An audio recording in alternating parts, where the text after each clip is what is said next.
Hello, welcome to the replay. Jason Butler here. My normal regular live that I do every Tuesday night at 7:30, and today we're going to be talking. I'm going to be talking about negotiating, the whys and wherefores. I call it Negotiating 101. So interesting. It's one of those things, isn't it? Negotiating, which we have to do, but no one seems to want to do, or certainly not do it well. So, as I say, what I'm going to do is I'm just going to run through in the short live that I do. It's only half an hour, this live. I'm just going to run through the basic principles of negotiating. I'm going to share with you some examples, real-life examples of negotiating that I've done, some things I've done wrong, and some things that have worked well for me. Because I think it's also important to share what's not working or what hasn't worked, as well as what does work. So don't think that you're going to, at the end of this live, you're going to be sort of negotiating massive deals and everything. But the point is, you should hopefully feel a little bit more confident, and you should feel more capable. And I'm going to give you a great book recommendation. So hang about to the end, and I'm going to share with you a good book recommendation, which I think is certainly one of the top 5 books that I've read on negotiating that I really, really rate. And I have, as you know, hundreds of books, and I love reading and I love learning from people who are better than me. So yeah, let's talk about this. So why does negotiating matter? Well, you're negotiating all the time in life, aren't you? It doesn't have to have a financial implication, but often it does, or it has an implication for your quality of life or your happiness. And in fact, we learn as children. Hi there, Mabel's Gold. Hi, yeah, nice to see you. Oh, and yeah, I've just seen you there. Yeah, hi. We're negotiating all the time. In fact, we learn to negotiate when we're children, don't we? Now, you can probably remember when you were a child, or if you've got children, this will be relevant to you now, especially young children.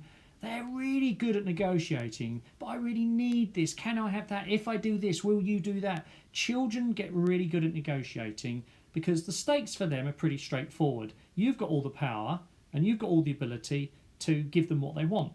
And as we get older, we seem to either get inhibited to negotiate, and we see it as a battle, but it's not a battle. And in fact, I was looking up in the dictionary what the actual definition of a negotiation is, and it says it's to obtain or bring about through discussion. So let's just have a quick thumbs up if you have in the past ever felt that negotiating anything, whether you were buying or selling or trying to negotiate a contract or anything, if you felt that going into it you thought this is going to be a bit of a battle. So give us a thumbs up if you think that negotiating sometimes appears to you to be a battle. Because certainly in my life, I've thought that was the case. I thought, God, it's all about who's going to win, who's going to come out victorious, who's going to come out on top. And it's all about someone wins and someone loses. And actually, you don't have to lose and you don't have to win. What you have to do is come to a situation where basically each party feels that they didn't quite get the deal that they wanted, but they can live with it. So let me say that again. The very best negotiation, the very best outcome for any transaction, any deal, any discussion, anything you're trying to arrange, is that you don't think you got the very best you could have got, but you can live with it, and they think the same. That, in my opinion, and certainly my experience of life, and I'm 51 years of age, so I've had a bit of experience, that is normally the best outcome. So let's just talk about the 3 things that you have to be good at negotiating. So before I go into that, let's just take a step back. The first thing is you've got to approach this. It's not a battle. So any negotiation, what did I say before? It's a discussion. All you're having is a discussion to see if you can come to an agreement. Okay? And it's perfectly okay to disagree with people. And it's perfectly okay not to come to an agreement. That's absolutely fine. So look, there are 3 key components when you're negotiating that you have to always bear in mind. So first and foremost is information. The more information that you know about the person you're negotiating with, the better position you'll be in. So let's say, for instance, you're Hi M-SOX4.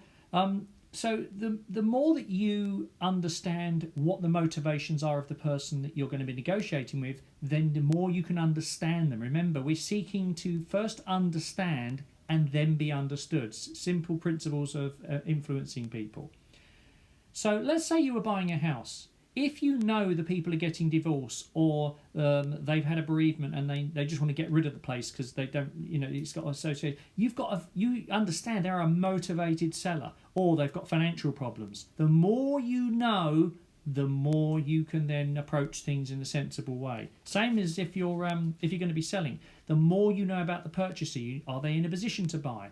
Where are they coming from? What other things have they got? Options have they got? Have they got their finance arranged? Have they actually made a decision on what kind of car they want? Whatever it is they're buying or selling. The other thing is to have options. So the more options you've got, then the better decision you're going to make. So let's give you an example. We're trying to buy a house. I don't know if anyone here has seen my house self-build series, but I'm building a house in part of my garden. And the house is now just about to, next week, start to be decorated. And we need to find 2 big sofas to go in it. We're not going to buy new. We're going to be buying second-hand. And my brother-in-law is brilliant at finding stuff, so he's been looking and finding stuff. But we're not in any hurry because it won't be ready till, just before Christmas. But we're looking now. And we've got options. We've missed out on a few things. We've missed out on a few deals other people have got. There's some others that we're not too sure about. But we've got options because we've got time on our side. And that brings me to the third point about negotiating. Being patient. If you're in a hurry to buy or sell anything or conclude any deal or any arrangement, then you are likely to make a less good deal, a less good arrangement. Can you remember, give us a wave here, if you've ever been in a hurry to buy or sell something, and as a result of your impetuousness, your impatience, you really didn't do the best deal you could. It doesn't matter what it is. It could be a fiver or it could be 500,000, whatever the number is. Just give us a wave if that's been the case. Because I certainly know when I've hurried, when I've rushed to something and I didn't have patience and I wasn't prepared to take my time, I have made bad decisions. Or rather, I've certainly come to a deal that I didn't want to live with. So let's just remind ourselves that the 3 things that you must have to be good at negotiating. You must have information. The more information you've got, the better you go into the negotiation. You've got to have patience. You've got to take your time. If you're going to rush, if you're really desperate, then you are likely to make a not so good decision. And you need to have options. So where is this at the moment playing itself out over the last 4 years? What's been the biggest negotiation, which has been a catalogue of errors from beginning to end? And I hate to say the word, but Brexit. So I'm not going to talk about Brexit here. It's not political discussion or economics discussion.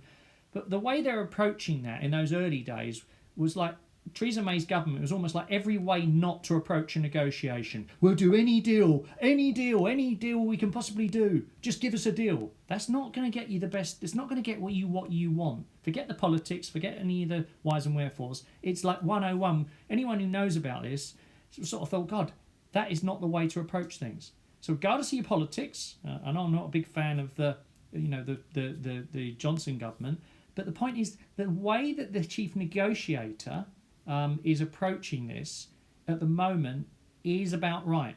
He's playing relatively hard. You don't give everything away. You've got to be prepared to walk away. And that's the same with you in life. But here's another thing.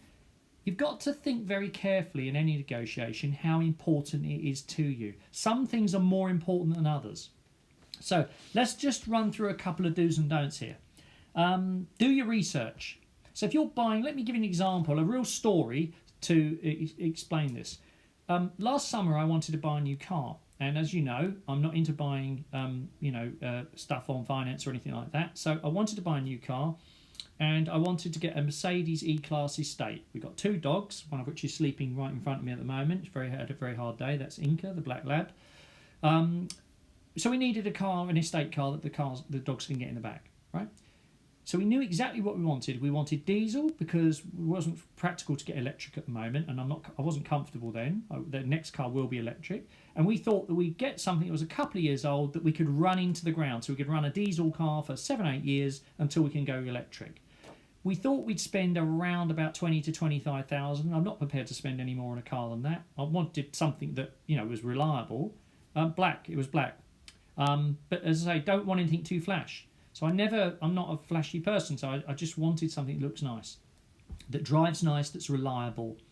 So anyway, we did all our research, and I nearly bought one for 30,000 from a dealer, but they wouldn't budge, and they were a bit belligerent about the price. And I said, well, I don't really want a 28. It was a brand new car. It was 3 months old, sat on their lot for ages. I said, no, it's not. I think we fell out over the fact they wouldn't tax it for me for free, or included in the price. So I just said, look, I don't need it. I've got time. I'm not in a rush. I've done my homework. I really want to spend 25,000. I don't really want to spend 28 to 30, but I would if I had to. So here's the thing. I then found the car that I wanted. I found an E-Class Mercedes estate. The guy was down in Guildford or Basingstoke, somewhere like that, miles away. I saw the video that the guy had done of it, and it looked exactly what I wanted. And he wanted £24,500 for this car. So I contacted him and said, it looks exactly what I want. I've got the money. I've got £19,000 for it. So what do you think he did? Anyone give me a comment what you think he did? Just put any word, whatever you think he said to me. So I said, I've got £19,000 for it. And here's the thing. Before I said that, this is what I said to him. I said, I appreciate that you need to get the highest price you can for your car. That makes sense. I totally get that. But I've got £19,000 for it. Right. Now, here's a good one. Decline the offer, yeah. No, I'll split the difference. No, MSOX 4. We don't ever split the difference. Now, I'm going to come back to that. Thank you for making that point. Love it. I'm going to come back to that in a minute. We don't split the difference. Why do we not split the difference? We don't split the difference because I, as the buyer, I set the price, not the seller. Let me say that again. The buyer always sets the price. Forget what people ask. Yeah? So here's the thing. The basic thing, what you've got to do is if you are the buyer, you have the power. So what I said to him was, well, look, I've got £19,000 for it. So what I've done is I've said two things. I've acknowledged him that he needs to get the highest price.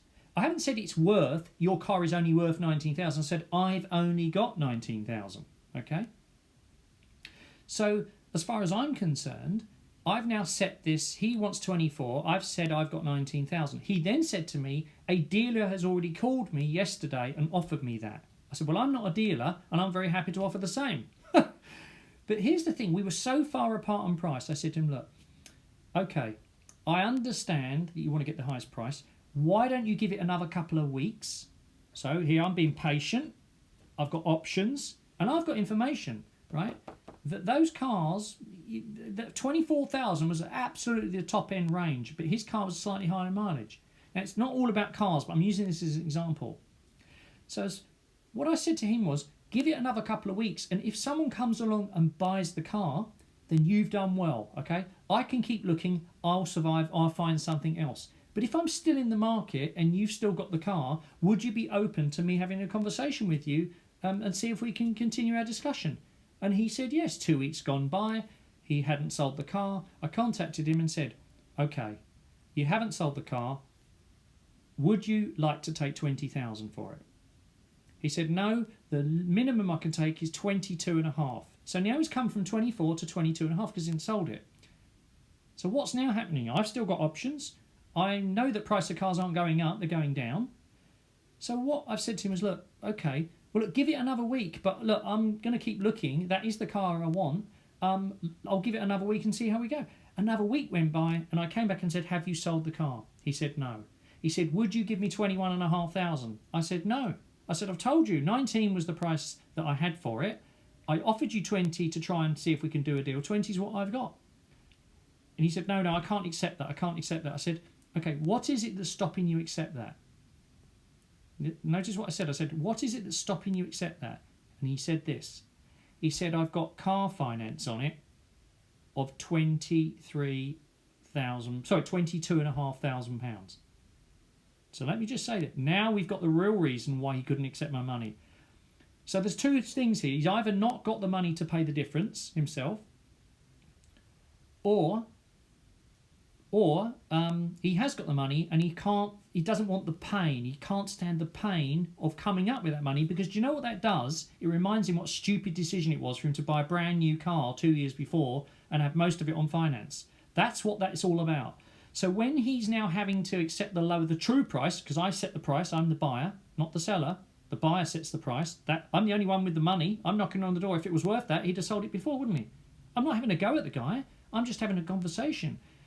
It's not my fault that he's made bad decisions in the past, is it? And I'm not his fairy godmother or his knight in shining armour. And that's not your job when you're buying. And certainly not your job when you're selling either. So the question here is, it's not my fault that he's made bad decisions in the past. I'm not going to rub his nose in it. But here's what it is. I said to him, well, that is the situation. It's not my fault that you've got the finance on it. I've still got the 20,000. I can be down and see you tomorrow. I can pay the 20,000 off, and you can pay off the 2,500, and it can all be out of your hair. And then what did I do? I then said to him, I'll tell you what, but if you don't want to accept the offer, then I'll leave the offer open, and every month that I'm still looking for a car, and you've still got it, my offer will stay open, but my offer price will drop £600 a month. So what have I now done? What have I done? I've now explained to him, reminded him that that car is only going one place. It's going down in value. But I said the danger is, if I find a car elsewhere, I'm no longer your fairy godmother. I'm not here to buy the car. So here's what that experience is. And in fact, I wrote a blog about this on my website. It's called The Art Negotiation. So you can look at that on the archive on jason-butler.com. And I tell you what the takeaways from that. And it's a true story. It's from last year. I ended up buying the car for £20,175. I went and saw him the next day because he went away, and then he rang me back an hour later, said, I'll take your money. He said, but just can you give me £175 because I need that because I've got to pay an extra fee or something to pay the thing early. So I agreed 175 as neither here nor there. So I bought the car. I thought I was going to have a really big service done on it, but luckily I didn't have to have the big service done for another year. That's another story. So that's a great example of basically being patient, having done my research, and having options. I didn't need to rush and buy the car because I already had a car. So as far as I'm concerned, I think the problem with negotiating when we think about this is that we've got to stop thinking it's a battle. We've got to keep thinking it's a dialogue. And we've got to approach it from the point of view that we're both going to come out of this okay. So when you think about my car story, right, my guy in the car, I've helped him out, haven't I? I've done him a favour because I've now he had a new car on order, so he still hadn't learnt from that. You don't buy new cars, not unless we've got £1 million net worth. So he's buying a new car, he's got that on order, the clock is ticking. I've now taken a problem away from him. And he's had to, and I was just sat in his kitchen, and he had to pay up £2,500 of his own money to get rid of the car. So he had to pay £2,500. But I walked away with a car for £20,175 and was happy as Larry. And I'm still happy with it today. All right, it's going down in value, of course it is. But I'm much happier having had that £20,000 car than having bought the 28 or 29 or £30,000 one from the dealer. Same with buying houses. Can I just talk also about negotiating, is that we seem to get carried away, and I think it was, who was it who mentioned before? It was MSOX4 mentioned about splitting the difference. Why do we not split the difference? Well, we split the difference because we want to set the price as to what we can afford and what we're going to pay, and I only wanted to pay 20,000. But there is a phenomenon in negotiating, is that depending on the price of the thing we're buying or selling, we forget about the value of money. So if I was buying, I'm just about to buy this sofa, as I say, for our new build that we're building, second-hand sofa, and it's up for 400, and I suppose we'll probably offer them 280 or 300 pounds. Okay, now £300, that's a lot of saving. But when we come to buy a house, we don't seem to think £100 or £500 or £1,000 has the same value. So we're quite happy to, when we're trying to buy a house, we're happy to say, okay, yeah, we'll give you another 5,000, or we'll accept another 5,000 or 5,000 less. We happily give away thousands on a big ticket item when we would fight someone in the street if a tenner dropped out our pocket, you know? So what I would say is every pound is a prisoner. You've got to give every pound respect and treat it the same regardless of the size of the transaction. And that's a phenomenon that happens all the time. So I'm interested to know if anyone's got a question about a negotiating that they've ever done that they've found that they've never been able to resolve. So chuck it down on the chat box there, or the comment box, and I'll try and answer it. But I'm just trying to think. The biggest thing you're probably, if you're working, do you find it difficult to ask for more money? So give us a thumbs up if you have found it difficult to ask to be paid more, or you're not comfortable doing it, because a lot of people aren't. So here's a couple of ideas for you. Asking for more money. I'll notice Daisy, my daughter, there's put a thumbs up because I employ her to work on my social media. So she's found it difficult to ask for money. This could be difficult. You know, she's listening, right? She's listening to this live, and I'm giving her all the keys to the kingdom. She's now going to know how to negotiate more money out of me. That's terrible. What have I done? Come on, feel my pain. So here's the thing. When you're thinking about trying to get more money, to be paid more money, whether you're a contractor, whether you're an employee, whether it's a project you're doing, whatever it is, you've got to be absolutely clear that you are adding value, okay? So if you work that's a good point, MSOX4. If you work in a structured pay bracket, you need to upgrade, yeah. So if you're stuck in a certain pay grade, what do you need to do to get to the next pay grade? Some heavily unionised and heavily demarcated jobs are like that. But here's the point I want to make. If you want to earn more money, you have to deliver more value. So that's not just about, you might be a nurse, you could be a bus driver, whatever it is, but whatever job you're doing, whatever role you're doing, whatever you're doing to earn a living, you've got to say, am I actually adding the most value? Am I the most valuable employee they've got? And until you can say, yes, I am adding lots of value for what I do, I am one of their most valuable employees, and I always go the extra mile, and I always do a bit more, and it would be really difficult if I wasn't here. They would be in a really more difficult situation. So if you genuinely add value, and you know you do, then you're in a position, you have the right to now get yourself some more money. And I love the word, I'm not sure who I learned it from, it's someone smarter than me, about using the word salary adjustment. Now the word salary adjustment or earnings adjustment or remuneration adjustment, it's a bit more, it's comfortable, right? It's not difficult. It doesn't sound like you're not putting yourself in a position where you've got nowhere to go. Because an adjustment, well, what does that mean? Does it mean an adjustment in hours? Does it mean an adjustment in pension? Does it mean an adjustment in bonus? What does it mean, salary? And if you're asking for a salary, if you're asking for a remuneration adjustment, that gives your boss or whoever you're talking to, gives them options. So make sure that you are delivering the most value you can and you're the most valuable employee. Talk about having a remuneration adjustment or a package adjustment, and then choose your time carefully.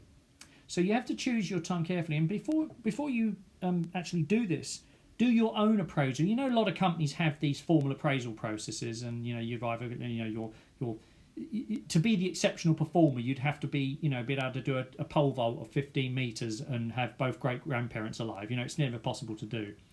So the reality is that you've got to think, am I a top performer, or where am I on the scale? And you've got to rehearse with yourself and be honest with yourself that conversation you're going to have. So you've got to say to yourself what is the cost to your employer of replacing you if you're not there? Do you have options to go elsewhere? Because it may be that you actually have to move jobs to get a better deal. And it's sad that most people get a pay rise, they move to a new employer, but they've got a pay rise, but it might actually not be as nice a place. So negotiation isn't just about salary. It's about recognition. It's about conditions. It's about flexibility. So if you're finding it, if your company is experiencing problems of, this economic downturn or it's very difficult times, it might be what you do is you pivot to talking about non-financial things. Can you have some more holiday? Is there a possibility to have additional bit put in your pension at the end of the year, subject to X, Y, and Z? Or are they prepared to add national insurance savings? If you give up some of your salary for your pension contribution, will they add the national insurance that they won't pay on your pension contribution?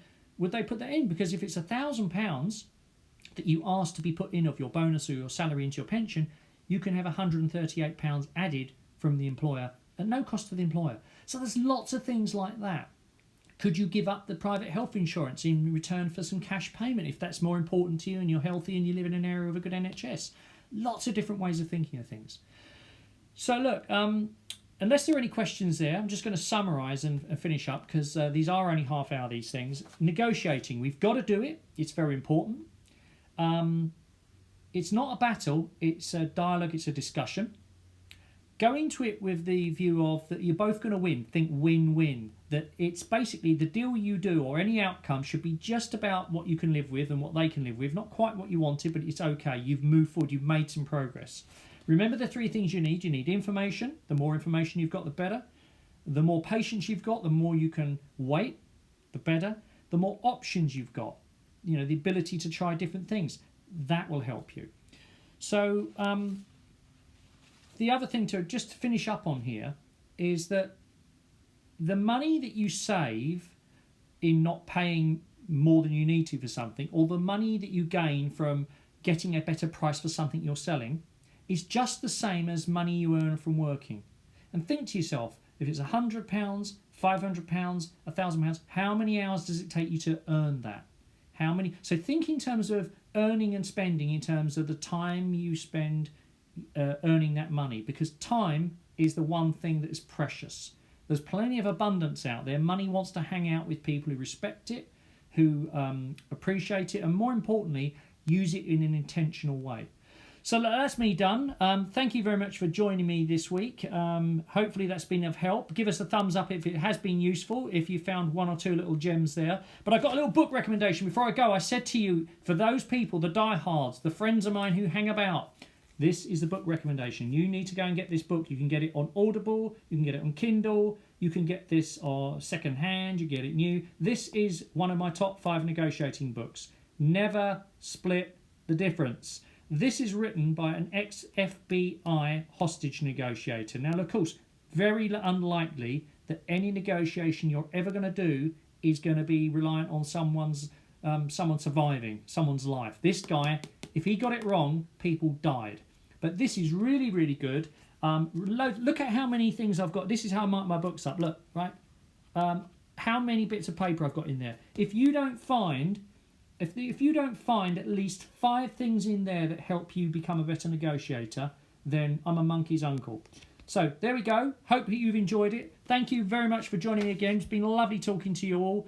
Tell your friends if you like this. Come back next week. Tell your friends. And next week will be something equally, hopefully, of useful for you. Practical, usable ideas. Negotiating this week. Just to get you going. You can be better. Remember, it's progress, not perfection. See you next week.